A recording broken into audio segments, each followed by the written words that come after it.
Very much, and good afternoon, everyone. And I'm not even going to use my slides here this morning. I've been asked, obviously, being the last guy before lunch is always a tough spot to be. So I'm going to give you a quick, brief review of Tri-State.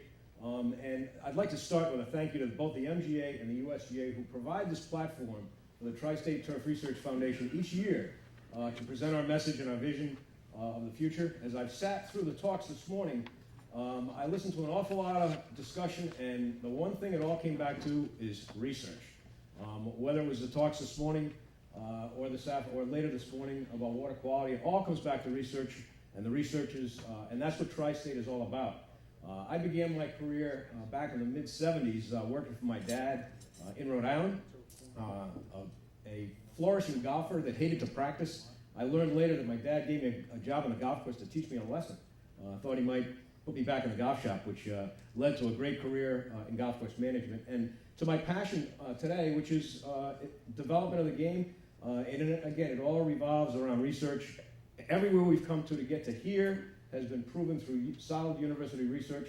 The Tri-State Turf Research Foundation focuses that on our local area to try to provide better quality for our clubs and better tools for our superintendents in this general area. I thought I was going to be the only one looking to raise money here today, but I got trumped by the rounds for research. But the play is the only way that you can support research is to raise funds to do that. And we do that through the 5 local chapters in the area. And then we solicit every club, every business. And lately we're trying to get to the golfers as well.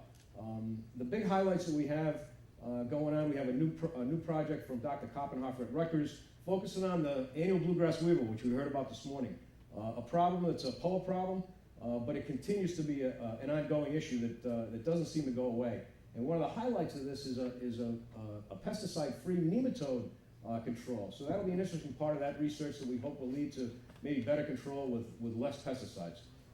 The other news that we have from Tri-State, and this is in conjunction with the MGA, is the e-revision and the superintendent spotlight.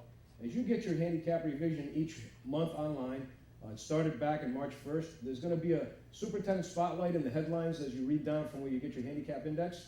Look for that superintendent spotlight. In March, it was Blake Haldeman from the Brayburn Country Club who did a nice little article about what superintendents are thinking about as they're getting ready to open their courses.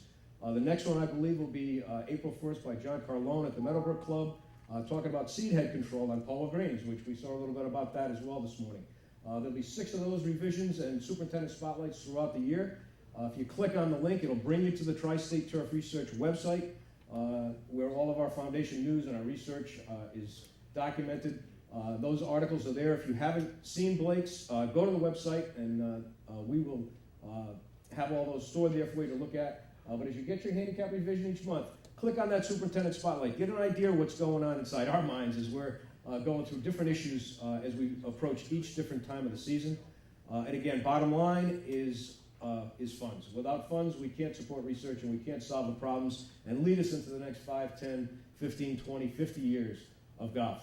It's a wonderful game. It's an awful tight community, so we ask all of you to be advocates for Tri-State.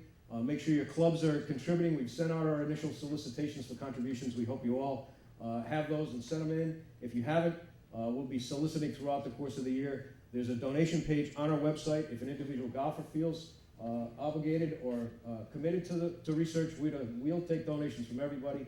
The more money we can raise, the more good we can do. So with that, I'll let everybody get to lunch. And what a great program today. And again, thank you very much to the USGA and the MGA. Thank you.